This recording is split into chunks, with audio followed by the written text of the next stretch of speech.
Water.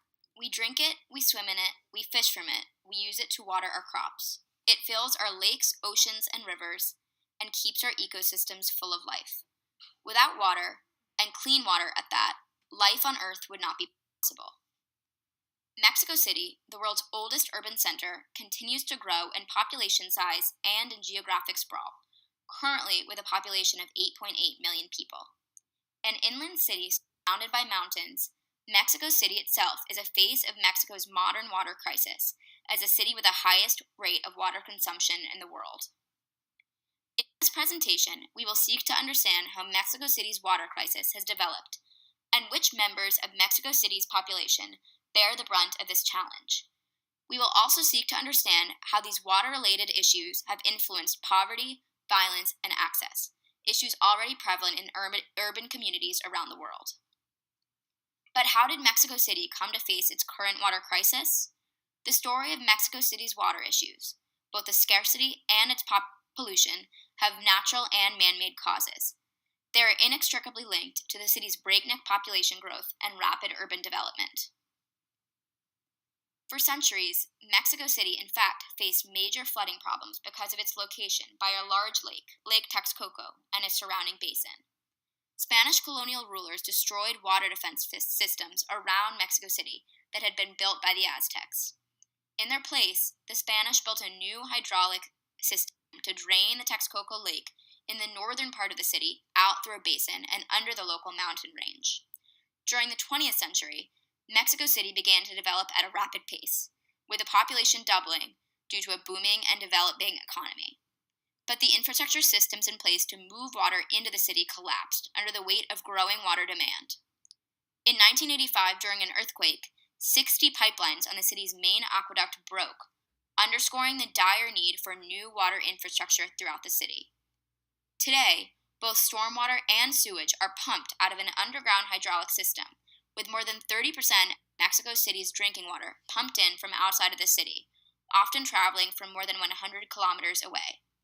Wasteful use of the remaining water retrieved from wells has depleted available water supplies.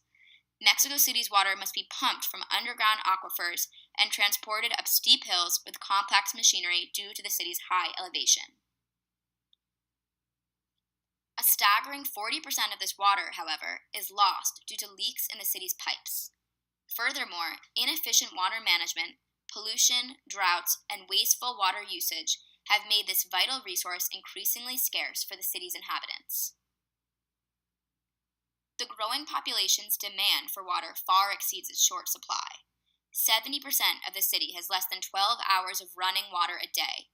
Meanwhile, corruption, inequitable, expensive, and inefficient distribution have exacerbated the water shortage's effects on Mexico City's poor.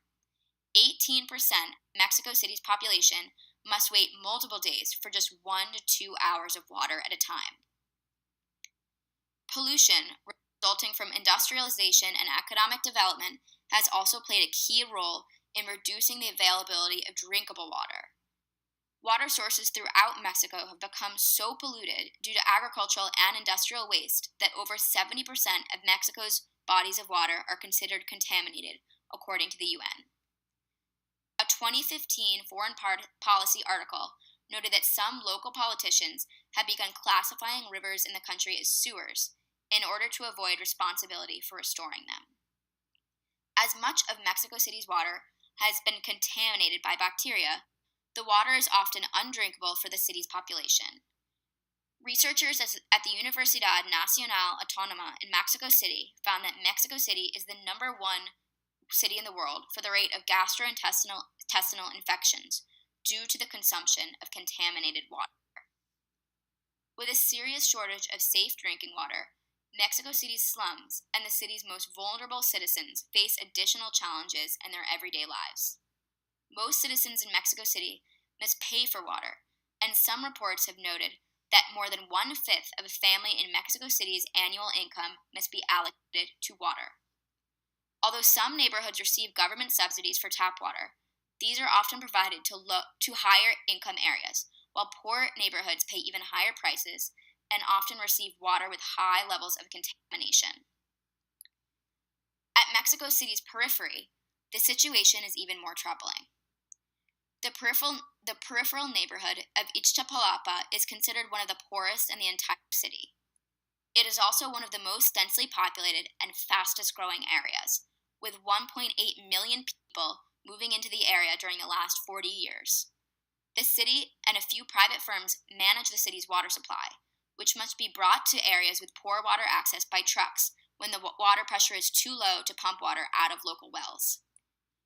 In Ixtapalapa and other poor areas of Mexico City, water delivery trucks make weekly and sometimes less frequent trips to distribute water through pipes called pipas. Families in these poor areas must often wait for days or weeks at a time to receive water at their home or to travel on a bus to collect water rations themselves. In some cases, they cannot leave their houses for an extended period of time because the trucks will leave without distributing water if no one is home. Such responsibilities of retrieving water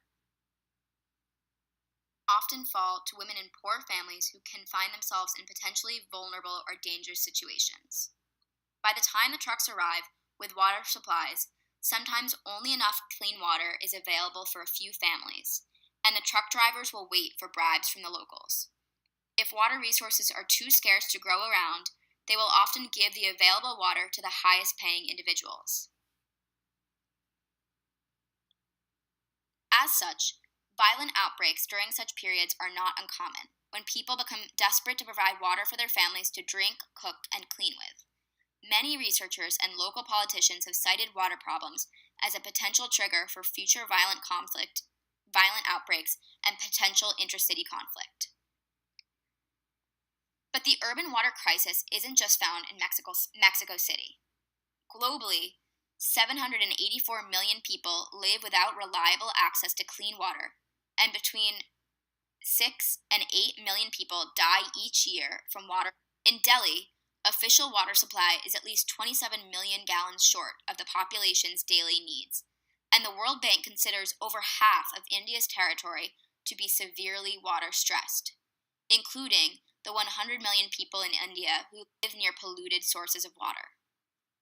And in Sao Paulo, local water sources are so polluted that they cannot provide water to a city faced with extreme droughts and water shortages in recent years. To start a discussion, how can we reconcile existing water scarcity and pollution challenges with cities' development goals? And how can we enable sustainable urban development that does not place a burden on the availability of water resources or pollute sources of water?